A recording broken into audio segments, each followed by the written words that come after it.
प्रत्यास्थता, ठीक है। तो प्रत्यास्थता इसका मतलब क्या है? तो प्रत्यास्था अगर देखेंगे किसी पदार्थ या किसी वस्तु की, प्रति का मतलब पहले की या पूर्व की, है ना, और अवस्था का मतलब अवस्था, अवस्था जो होती है, क्योंकि हर चीज जो भी होता है सबके कोई ना कोई एक विशेष अवस्था होती है, तो वही क्या है? प्रत्यास्था है, ठीक है। जैसे मान लीजिए आप एनालाइज करिए, रबड़ का टुकड़ा है, रबड़ टुकड़ा, जैसे आप सभी गेटिस को जानते हैं ना, गेटिस को आप खिंचाव मारेंगे तो खिंचाव मारने के बाद उसे पुनः छोड़ेंगे, क्या वो उतने पर ही ठहरी रहती है? नहीं, लगभग अपनी पूर्व स्थिति को प्राप्त कर लेती है, तो इसे हम क्या कहेंगे? प्रत्यास्थता कहते हैं। समझ पा रहे हैं ना? इसी तरह अगर कोई वस्तु है उस पर हम बल लगाएं और बल लगा करके खिंचाव मारे, खिंचाव मारने के बाद उसे हम छोड़ देंगे तो वो अपनी पूर्व स्थिति को ना प्राप्त कर पाए। समझ पा रहे हैं?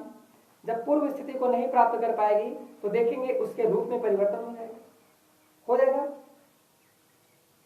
अर्थात यही मान लीजिए रबड़ है, मान लीजिए इसको हमने खींचा, इतना बड़ा है, लेकिन खिंचाव मारा तो लंबा हो गया, छोड़ा तो वह आगे कितना नहीं बल्कि इतना हो गया और बढ़ गया।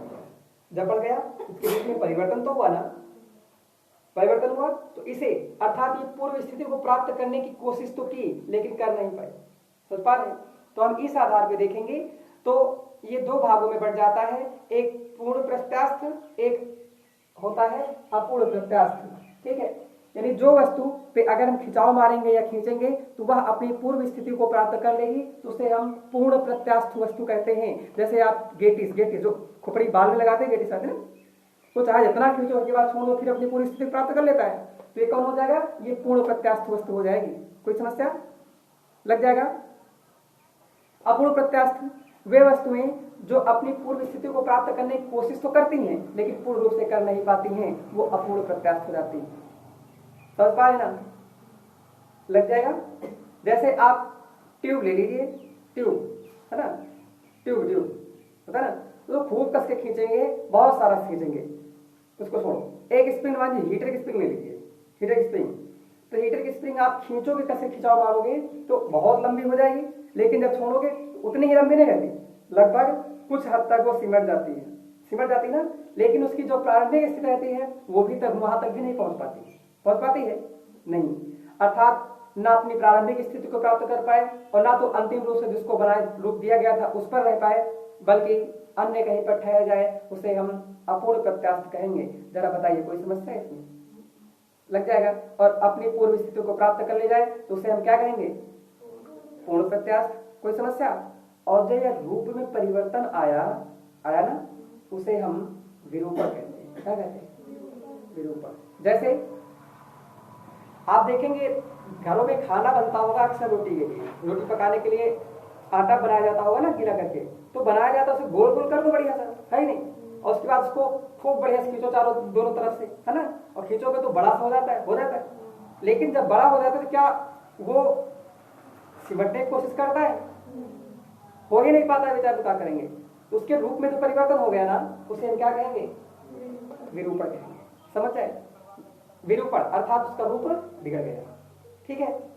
जैसे आप देखेंगे जो पेड़ा बनाने वाली वस्तुएं होती हैं, है ना, पेड़ा जो बनाते हैं उसको गोल गोल बना लेते हैं, वो दबा देते हैं चपाक से नीचे, तो नीचे दब जाता है, तो ये दोबारा तो नहीं उठ पाता ना, विरूपण की स्थिति होती है। समझ जाएंगे? जैसे छोटे छोटे बच्चे जो होते हैं लकड़ी मिट्टी का गोला बनाते हैं ना, गोला, उसे खेलते हैं, देखो कुछ लोग रोटी बना लेते हैं, कुछ लोग थाली बना लेते हैं ना, ऐसे बनाते हैं लगभग, तो कैसा होता है? विरूपण निकाले जाएंगे। आगे देखेंगे हम, तो बताइए पूर्ण प्रत्यास्थ अपूर्ण प्रत्यास्थ हो जाएगा? कोई समस्या इसमें नहीं। अर्थात जो रूप में परिवर्तन होगा उसे हम विरूपण कहेंगे। इसमें कोई समस्या नहीं है। विरूपण आपका 3 भागों में बांटा गया है। कौन कौन? 3 भागों में बांटा गया है। जरा देखेंगे, अगर इसी को मान लिया जाए, इसको हम खिंचाव मारेंगे तो लंबा होता जाएगा ना, मतलब लंबा होता जाएगा, लंबा होने का भी कोई ना कोई तरीका होता है ना, ये थोड़े पे बहुत दूर तक चला जाता है नहीं। आप खींचोगे, जैसे लोग चिंगम खाते ना, उसको बढ़ाते चले जाते, यहाँ से उस तक चला जाता है ना, लेकिन फिर आगे कहेंगे उस तक से और हम सोचेंगे और बढ़ाएंगे तो बदला नहीं जा पाएगा। अर्थात उसकी कोई सीमा होती है ना बढ़ने की, जब सीमा होती है तो जहां से जहां उसकी सीमा होती है वहां टूट जाता है। और कभी कभी और देखो, जो वो लोग होते हैं जिनके रसगुल्ला देख करके पानी आ जाता है ना, तो लार नीचे लटकने लगती है। तो जब लार लटकने लगती है, धीरे धीरे करके लटकते लटकते लटकते ऐसी अवस्था आती है लार टूट जाती है ना। तो जब तक उस जबरदस्ती जहां तक चली गई वहां तक तो ठीक, लेकिन जब टूट गई तो उसे प्रत्यास्थ सीमा कहते हैं। यानी जहां से वहां टूट जाती है उसे प्रत्यास्थ सीमा कहते हैं। कोई समस्या? लेकिन जो लार जाती नीचे तो लटकते हुए जाती है, रेखा में जाती है ना सीधे सीधे, उसे रेखी प्रत्यास्थ उड़ान कहते हैं। रेखी प्रत्यास्थ कहते हैं, रेखी प्रत्यास्थ। अब जब जितनी जाती है उसकी कोई संख्या भी होती है, 2-4 मीटर थोड़ा जाती है कि नहीं, जो संख्या होती है उसे हम गुणांक कहते हैं, उसे रेखी प्रत्यास्थ गुणांक कहते हैं। आपने 9वीं क्लास में पढ़ा होगा रेखी प्रत्यास्थ गुणांक, आयतन प्रत्यास्थ गुणांक और क्षेत्रीय प्रत्यास्थ गुणांक पढ़े होंगे ना। उसमें प्रसार गुणांक पढ़े होंगे, प्रसार गुणांक नाम से था। रेखी प्रसार गुणांक, आयतन प्रसार गुणांक और क्षेत्रीय प्रसार गुणांक पढ़े होंगे ना। ये बस यही तरह यहाँ पर समझ पा रहे ना। इसको हम बढ़ाएंगे क्या लगेगा, रेखी प्रसार लग जाएगा।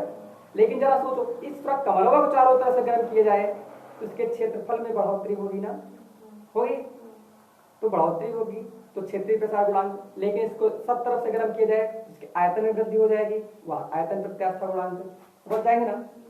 कोई समस्या? ये हो जाएगा। तो ऐसे सवाल आप लगभग निकाल ले जाएंगे। ठीक है, ये सवाल कुछ होते नहीं, एग्जाम्पल आ जाता है जैसे शुद्ध लोहा लचीला। जो लोहे की बात की जाए, शुद्ध लोहा लचीला होता है किंतु प्रत्यास्थ नहीं होता है। ठीक है, लचीला होने का अभिप्राय, लचीला और प्रत्यास्थ दोनों में अंतर है। लचीला का मतलब जिस क्षेत्र में मोड़ेंगे उस क्षेत्र में मुड़ जाएगा, लेकिन आप उसको खींचोगे, खिंचाव मारोगे टूट जाएगा। समझ पा रहे? जो आपका शुद्ध लोहा होता है, शुद्ध लोहा जिसे हम नर्म लोहा के नाम से भी जानते हैं, है ना। जो एग्जाम्पल के रूप में आप देखोगे, जो ट्रांसफार्मर होते हैं, ट्रांसफार्मर के बीच में क्रोड भरा जाता है, क्रोड बनता है ना, क्रोड जैसे बीच में भरा जाता है, पत्ती के रूप में होती है ट्रांसफार्मर मध्य में। नवी क्लास ट्रांसफार्मर से पढ़ेगा 10वीं में नहीं पढ़ोगा। ये देखो, उच्चाई ट्रांसफार्मर, निम्नाई ट्रांसफार्मर नहीं पढ़ोगा फर्स्ट में, कहीं भी हो, शायद 10वीं में है ना। तो जो कुंडलिया वाला होता है, कुंडली नहीं का 10वीं क्लास कुंडली, तो वही तो जो ये लग सुना जाता है कि लंबी तेतीजर और लाइन नीचे लग लेके खड़े हो, कपड़े बाल खड़े हो जाते नहीं, बायोसाइड नियम लगता है, ये उसी में है शायद कहीं, है ना। तो देखेंगे कि जो लोहा है, लोहा नर्म लोहा, ये आपका लचीला होता है किंतु प्रत्यास्थ नहीं। लचीला का मतलब जिस क्षेत्र में मुड़ोगे उस क्षेत्र में मुड़ जाएगा, लेकिन आप खींचोगे टूट जाएगा। ठीक, तो जब टूट जाएगा तो प्रत्यास्थ नहीं है। समझ पा रहे ना।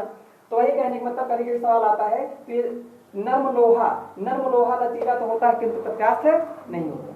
ठीक है, जो खिंचाव मारने पर टूट जाए वह प्रत्यास्थ नहीं है। ठीक है, और जो लेके तिगोड़ मुड़ जाए वो लचीला उसको कहते हैं। समझ जाएंगे? कोई समस्या? आगे देखेंगे। इसी तरह स्वर्ण और इस्पात की बात की जाए, स्वर्ण का मतलब होता है सोना और इस्पात का मतलब होता है चांदी। बहुत बढ़िया, हाँ स्टील ना, स्टील कहते हैं, स्टील। ठीक, तो स्वर्ण और इस्पात, स्वर्ण को आप देखेंगे सोना को आप देखेंगे, क्या आप बता सकते हैं शुद्ध सोना कितना होता है? तो शुद्ध सोना 24 कैरेट का होता है। कितने का? 24 कैरेट का शुद्ध सोना, 24 कैरेट का। अगर स्वर्ण को जो है पूर्णतः शुद्ध बना दिया जाए तो उससे कुछ भी नहीं बनेगा। समझ पा रहे हैं? आप सोना लोगे इसे चुई जाएगा। समझ पा रहे हैं? कैसे चुएगा? कैसे चुएगा? लार नहीं, लार तो ठीक है, कैसे चुएगा? जैसे पानी चू जाता है ना, चू जाएगा। गावन में गुड़ बनते हैं ना, आप गावन गुड़ बनते हैं, गुड़ उसमें जो होता है ऐसे ऐसे चलाया करके उसको ऊपर उठाते हैं, आग नीचे जाता है ना, देखेंगे चूता रहता है। तो ये पानी में डालते हैं, देखते नहीं जगह बंद रहते हैं, हाँ गुड़ के पाव हो गया, नहीं देखो गन्ना में लगवाओ कुछ नहीं, देखो। तो देखेंगे जो इस्पात है और स्वर्ण है, स्वर्ण को आप देखेंगे तो इसको आप शुद्ध 24 कैरेट का बन जाएगा, तो ये चू जाया कहेगा। अगर कोनो गहनवा बनेगा ना, मान लो कान बनाने वाला बना लिया, तो उसके बाद कान में पहने 50 चूगवा नीचे को। समझ पा रहे ना। हाथ में पहनेंगे तो हाथ में पहनेंगे, बहुत लोग होते बड़े पहनेंगे, उसके बाद पहनेंगे कहीं हाँ हमने सोने के सामान पहनेंगे, कहीं कहा है चुई। समझ पा रहे नहीं। तो इसके आभूषण के रूप में ढालने के लिए इसमें हम अशुद्धियों का प्रयोग करते हैं। तो इस प्रकार जिसको हम लेकर चले आते हैं करीब 18 कैरेट पर ना, और 18 कैरेट पर ले आते हैं तो यहाँ पर हमारी आभूषण बनना प्रारंभ हो जाते हैं। समझ पा रहे हैं? तो ये जो स्वर्ण है ये कम प्रत्यास्थ होता है, ठीक है। कम प्रत्यास्थ का मतलब कुछ ना कुछ इसमें तन्यता पाई जाती है, क्या तन्यता, लेकिन वह बहुत कम होती है। किसकी अपेक्षा? स्टील की अपेक्षा, ठीक। स्टील यानी इस्पात की अपेक्षा इसमें जो है स्वर्ण में तन्यता कम होती है। समझ पा रहे हैं ना? इसे हम कहेंगे, ये व्यवस्था देखते हो तो बताओ शुद्ध सोना कितने कैरेट का? 24, ठीक, लग जाएगा, ठीक है। सवाल कभी गणितों वाले सूत्र फंसा देते हैं कि 18 ग्राम सोना शुद्ध सोने कितने परसेंट है, तो लगा लोगे 18/24 है कि नहीं, इंटू 100, कैसे मारो पहाड़? 6 चौका 24, 4 छंग 24, 4 छंग 24 कैसे मारते हो? 4 छंग 24 और 4 पचिसाम है ना इतना, और 6 त्रिक 18 और 25 75, क्या परसेंट है? 75%। गणित में सवाल बन जाता है। समझ पाए ना? ये लगाने जाएंगे आप, यही आपकी प्रत्यास्थता है, बाकी सब ठीक है। यानी प्रत्यास्थता जहां से वस्तु की प्रत्यास्थ सीमा समाप्त हो जाए उसे प्रत्यास्थ सीमा कहते हैं। कोई समस्या? और जब पूर्ण प्रत्यास्थ अपूर्ण प्रत्यास्थ यानी अपनी पूर्व स्थितियों को प्राप्त करने की कोशिश करे और न कर पाए पूरी तरह से, उसे हम अपूर्ण प्रत्यास्थ कहेंगे, और कर ले उसे हम पूर्ण प्रत्यास्थ कहेंगे। कोई समस्या? हमारे आपके दैनिक जीवन में बहुत सारे इनके उदाहरण हैं, लग जाएगा।